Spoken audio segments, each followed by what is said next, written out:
You're listening to NFT 365, the first daily podcast on NFTs with your host, Fanzo. What's up, friends? Welcome back to another episode of NFT 365. Excited to have you back here on the podcast.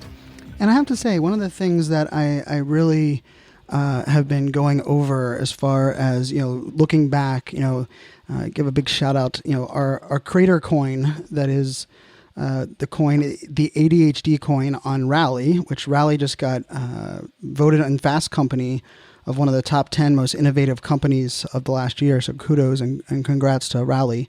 It was a year ago right now that we launched the Adhd Coin. And I say we, as in just it was me. And I created the name and we just kind of put it out there. And we had 40 or 50 friends or so that that jumped in, and then we were kind of off on this journey. And I've been going back through a lot of my tweets, a lot of my documentation on this journey of the creator coin, which also was a journey about NFTs, because funny enough, like I feel as though I'm pretty confident that I probably would have bought a VFriends if I didn't have the creator coin, right? Then it was at that tipping point for me where I moved my ETH over to buy a VFriends, and I decided, I was like, man, you know what? I can't focus on NFTs and this creator coin. I need to pick one. And I was like, and I was looking at it, and I just assessed and kind of decided, what, I'm gonna focus on one, and then what it'll do is it'll allow me to kind of diversify and be a part of 5 different projects when I start off, and I can find the right one. And, it's been interesting. It's, definitely an interesting journey. And the coin, I will say the coin as an entry point, into the Web3 world for my community, for so many people, has been amazing. That's a lot of people's first, a lot of people are holding Adhd Coin that, don't have an NFT. They don't care really that much about NFTs yet. They're kind of figuring out what is the difference between, cryptocurrency and creator coins, right? And, I think one of the big differences that kind of, highlights a lot of what we talk about is, by holding the creator coin, by holding Adhd Coin, you get utility, you get access, you get rewards. They've given out, millions upon millions of dollars of rewards to those that are just holding coins on the Rally network. Versus, if you're just holding, crypto, you just kind of ride the wave and you get the price, it's definitely, it's much more of the stock market versus, making an investment in something that you get along the way. Right. And I think, for me, I didn't really understand how important it was to stress the differences there. But I also didn't understand the important, really where this whole conversation needs to go when it comes to, where do we start? What does this whole space mean? And, I've done a lot of episodes. I know for you, those of you that listen every single day, there are definitely some themes and threads that I, integrate here into this community. But I also, I've done episodes where I really believe, and this hasn't changed, but I'll tie it into where I'm going with this one. Is, I believe we have to define what success looks like. And then we have to map our goals. What are the things that we're going to measure as success? But here's the truth. And I think for me, this was something that I think I maybe always knew that this was part of the equation, but I either didn't want to own it, or for me, it was more of okay, I guess this is true. Is that, there is a financial, hey, I'm in early, I should benefit financially from being in early, right? And I understand that. I understand the idea that when you see, or you read about NFTs, when you get through the FUD, there's a lot of people that are talking about the hundreds of thousands or the millions of dollars, or they bought this for $300 and they were able to sell it, a month later for, $3,000. And for me, I think for some reason, I kind of separated that world. But what I've noticed is a lot of my world, a lot of the people that come to me, and a lot of them, when it's a stage, right? You go from, I don't really understand NFTs to, oh, I'm starting to see a little bit about NFTs to oh, now NFTs make sense to me. And that's usually where this question usually comes up, where it's but what should I do first? Should I get into multiple projects? Should I buy one project and that is a higher price point? And it's always funny because, in the TikTok and YouTube crypto world, a lot of the videos are like, if I had $5,000 to invest and this was my first investment in crypto, these are the 5 coins that I would buy. Like, and I say that because like I see that content all the time in my feed. And they always say like, and this is not financial advice. And you're like, actually, it kind of feels like financial advice. But that's actually a lot of what's positioned towards me in the NFT space. And for whatever reason, I think I always like kind of leaned in on like, hey, yes, community, yes, art, yes. But here's the truth that I'm kind of coming to a realization is that like, when do you get like your aha moment? Like you can get your aha moment on what NFTs mean. You can get your aha moment on joining a community that you're like, wow, this is fun to be a part of. But I think that other aha moment, and the one that a lot of people are seeking, is an aha moment that really didn't exist in the Web 2 digital relationship. And that is that you could do your research, you could, trust your gut, you could pick out, an artwork that you liked, or you could pick an NFT that you liked. And then you end up making more money than what you put into it, right? So even though if you get something along the way, but you got more in return. And the reason I say that this is like such an interesting part for me is that, there are people that like kind of live on the bleeding edge and early adoption, but then there's another group of people that want to be on the edge and they don't want to be too late. Maybe they were too late for the internet, or they kind of held back on social media, or maybe they've always been like that person. And what I've found is that a lot of them, have been taking my, listening to the podcast, and shout out to everyone that's listening to the podcast, but they've also been taking a lot of the advice on like the community. And what I'm a big like nonverbal cue guy that, I played professional poker, and part of that was like reading people's body language. And, and I always like to listen for what people aren't saying in the questions they're asking or in how they're positioning things. And over the last many months, there are some people that like, Brian, I love, all this stuff on the NFT community. I've been leaning in. And then I hear things like, yeah, these communities are kind of great. If I have time for it, and like, there's some really great people here, but I still don't really, understand how people are making that money, or I'm still trying to figure out how to sell my first NFT, or, the idea of like, some of these projects that pop up, like, I feel like I should just jump in and flip them. And there's almost like this hesitation. And I talk about, here on the podcast that I don't think we should, flip shame. But, there's no mistake. The most popular downloaded episode of this podcast right now, the number 1 downloaded episode, is the 3x3x3 episode. And for those that don't know of that episode, it's the episode where I share my strategy around 3x3x3, and it's three different things about NFTs that are all in a strategy of 3. And one of them is about, buying 3 if you love a project, you should buy 3 of that project. But you should also recognize that, liquidity is important. And if you're going to buy in a project and you can't afford to buy 3 because you don't have enough liquidity, it's probably a good, that's a good time or question to be like, is now the right time for me to buy into this project? But when I loop back around, I almost like treated the 3x3x3 strategy and mentality as kind of like an advanced thing. Like once you figured out, like you found your community and you got your art and you want to splash into other projects, that's when you implement 3x3x3.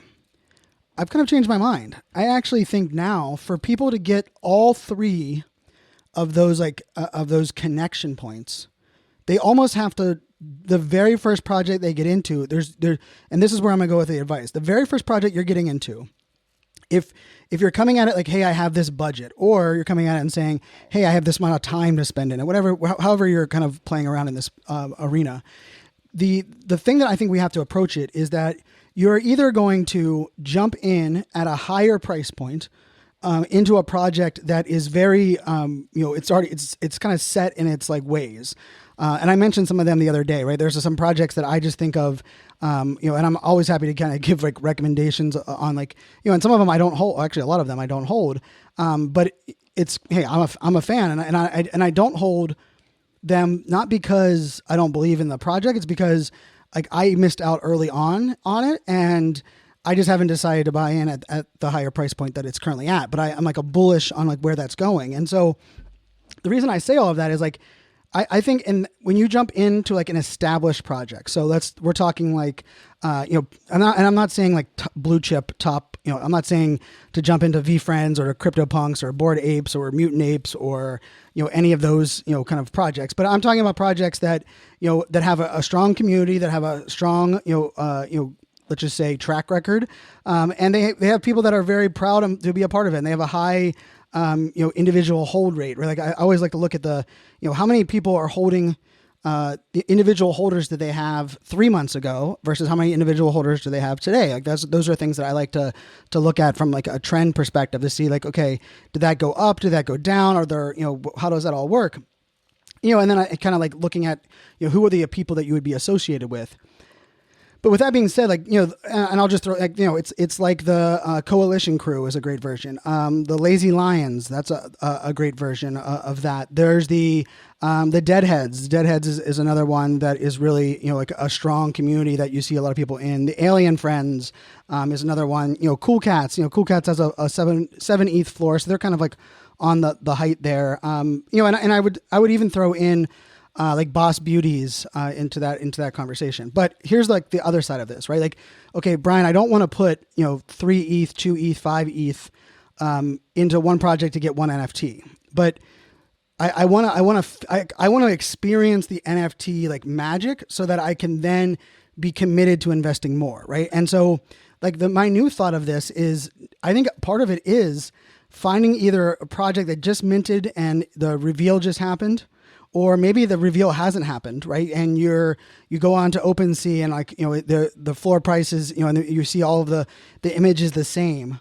And I think this is where, if you've done your research, you trust the founders, the founders are doxed, you like what the community represents, you like what's going on in that group. I think this is the time where we buy 3 of those. We buy 3 of them pre-reveal. And the thought process on that is, we are going to, flip one of them pretty soon, like within that first week. And we're going to try to cover some of that total cost. But in this case, because you're not minting them, like covering that initial cost is going to be a little bit harder, but you're kind of flipping it for a little bit above the floor price that you paid for it, because now you get that feeling of like, oh, I did make more money than I have. And then you have 2, right? And when you have 2 NFTs, there's kind of like having 2 NFTs is so much better, like so much better than, in just as like personal opinion, right? Then when you're, kind of like splashing around into one project that you like. And I learned this the hard way, right? Like there are projects that I've like researched, I loved, and I had the option. Do I buy 3 that are closer to the floor price, or do I buy 1 that is super rare? Almost every time I bought 1 that was more super rare.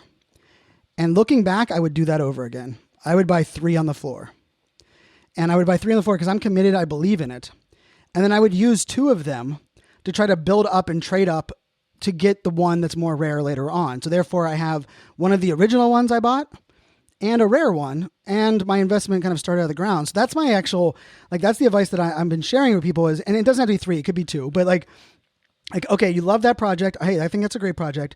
If I were you, I would buy 2. Buy 1 that's on the floor, buy 1 that's around the floor that you just kind of like the art a little bit more. And now you want to think about it and say, okay, at what floor price does that need to get to where you want to flip your second one, right? Not the one that your artwork that you love, because here's some things that I don't think we talk about enough that I just want to share on this episode. The more rare the NFT is, the harder it is to sell. Let me say that again. The more rare the NFT is, the harder it is to sell. That sounds kind of common sense, maybe. But for me, I don't think I wrapped my head around that a year ago.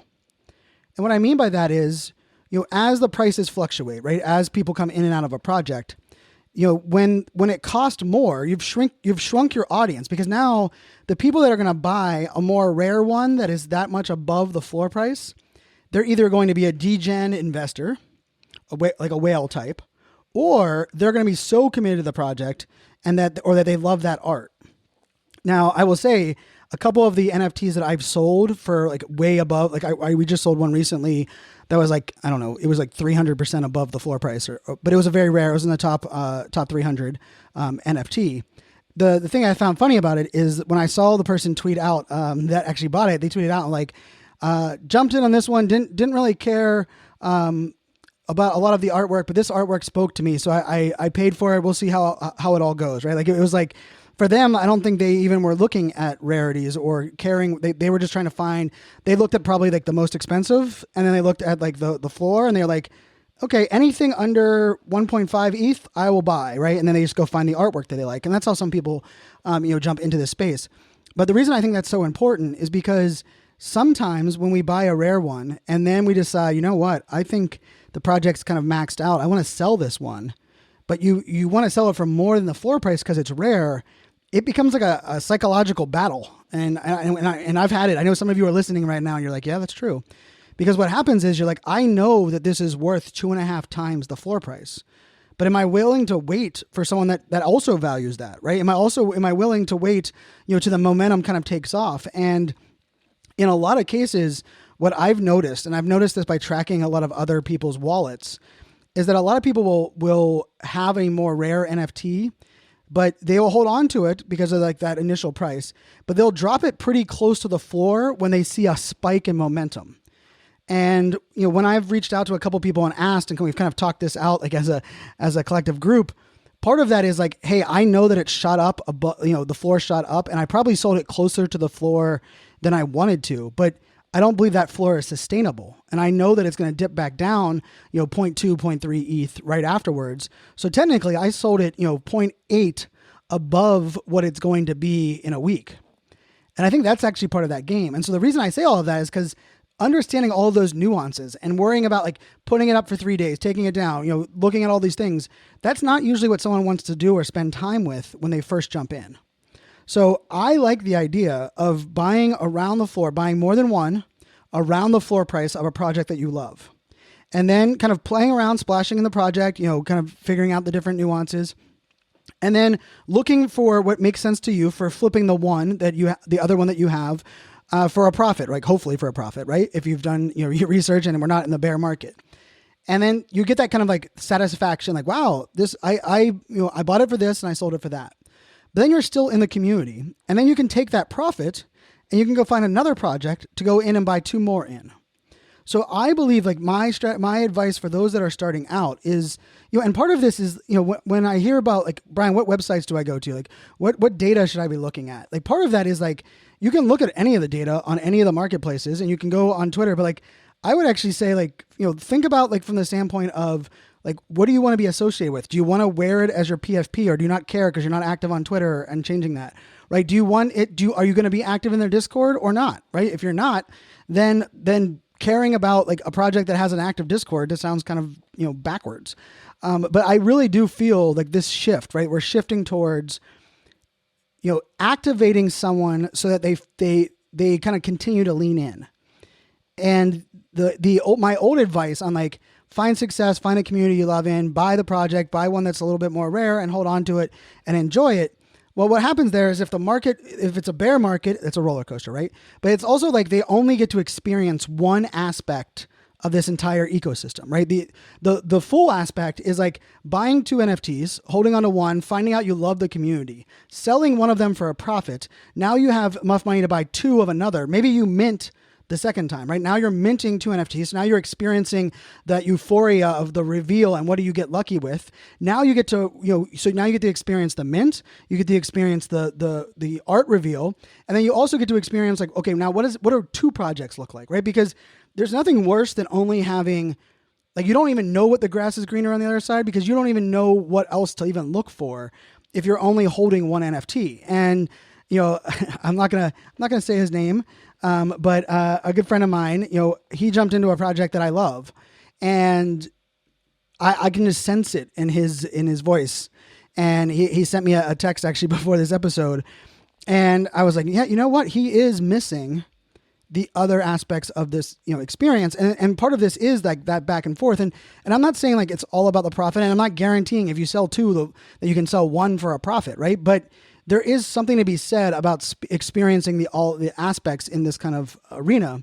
And there's also something to be said about, like, how do I know what kind of NFT collector I want to be until you collect NFTs, right? Like, it's almost like you don't, am I going to be the person that, is someone that holds a lot of a variety of NFTs, or am I going to be the person that holds a lot of one collection because I'm all in on that collection, right? And I don't think you can figure out some of those nuances till you understand like kind of like all the ebbs and flows. And so I think the more that you can experience the ebbs and flows, the better.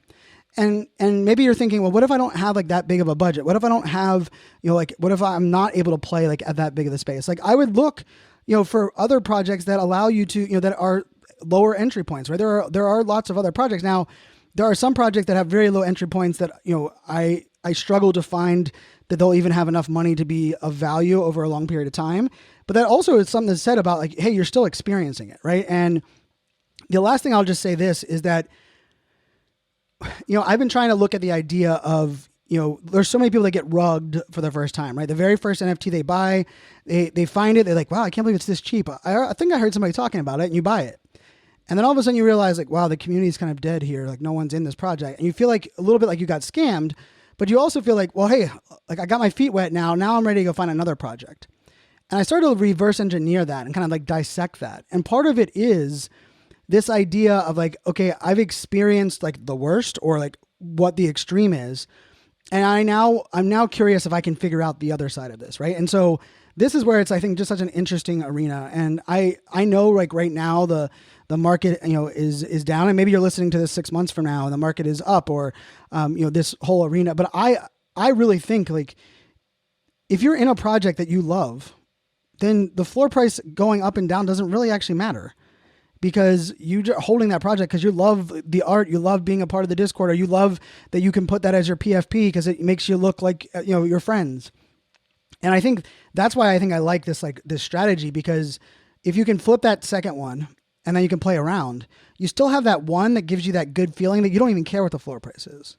Because I have a couple projects like that I couldn't tell you right now. I have no idea what the floor price of Crypto Dads is. Zero idea. Zero. I couldn't even tell you if it's 0.1 or 0.8. Now it might sound bad, but it's because I just love that project and that community. It has nostalgia to me. It's also, and I own 3 of them, and I have no plans on selling any of the 3. I love, my favorite one is the one that, it's a bald one with a beard and he's got tattoos and he's wearing a Kobe jersey. And in a way, like that experience, like that, like to me is like, dude, like I got a Crypto Dad sweatshirt. I'm very proud of my Crypto Dad. And I think like now that I look back on it, like I'm so glad that experience happened, because it allowed me to splash around and play other areas without having to find like my forever NFT, which I guess is like that piece of it. So hope this advice helps. If you're out there, of course, do your own damn research. Also remember like some of the things in this space, like what does a good project mean to you, right? Like what makes you feel good, right? There are some projects right now that do daily Twitter spaces. And there are some people that I know that like, Brian, I just love this community because they do daily Twitter spaces. And I'm like, you know what? That's pretty cool that you love to go into their Twitter space and listen to like the same group of people every single day. That's pretty awesome, because I'm not going to mock that, because many of you listen to me every single day, right? But I think there are other people that like, I will never go into a Twitter space room. Like I don't want to listen to people drown on. I don't have time to waste. I'll drop in the Discord, see what's going on. I'll drop out, like whatever that may be.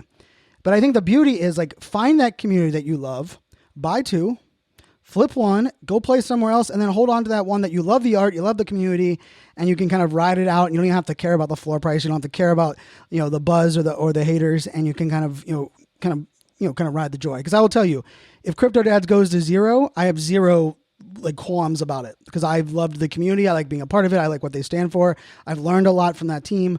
And so for me, like, I got zero issues if that one goes down. Now there are other projects that I love the project. I love the art. I also have the one I love, but I do track the floor and I do care about that, but that's for another time. As always, you guys know that this podcast is super powered by the Adhd Coin over at Rally. Check it out at adhdcoin.com.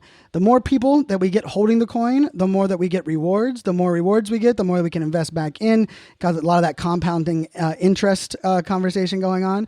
And this isn't an investment, right? For me, it's not transactional, but you're not, investing. Really what you're saying, hey, I believe in what's going on here and I want to hold the coin and be a part of this. And I think the creator coins are a great place to start your utility experience. And so maybe you're not ready to find that first 2 NFTs, but you could be ready to maybe, hold 93 ADHD coin. If you bought in 93 ADHD coin, you get some extra levels into our Discord. We're going to have some other things rolling out around that. And maybe that's a good place to play, because now you're like, okay, I'm holding this. I'm seeing the money go up and down, but I'm also getting something for what I'm holding it. I'm getting access to our community. And I will tell you, I've given up the keys to our community members, and so we're doing some reorg over there, and it's because it's just such a magical place where people are connecting with each other. They're sharing stories and getting to know people. We have DJ sessions. We have shout out to DJ Carter. He said he's not getting comfortable being called that, but because he told me he was not getting comfortable being called that, I'm going to call him that on the podcast because I know he listens. And I just love that we have shout out to Allison, who is helping us out over there on the Discord. And we really just, Drew, Kevin, Ryan, and the team at Mile 62 Media, who we work with and partner with this whole project. They've done an amazing job. Like, this community is more vibrant, more amazing than I could ever imagine. And it's kind of funny to think back a year ago when I was launching this coin. Not only did I not expect to be playing in this arena full time, never expected to be living in the NFT space, didn't really ever expect to have to my entire business is really around this side of the house, on this side of the business. It's been a heck of a ride, and I thank all of you for being a part of that. All of you that have held Adhd Coin this whole time, thank you so much for doing that. Those that are thinking about it, just check it out, adhdcoin.com. Remember, you're not sending the coins to me, you're holding them in your portfolio. And if you hold them and you realize, hey, this isn't for you, the cool part is you get to sell them, and you can move on to something else. But until next time, my friends, make it a great day. Cheers.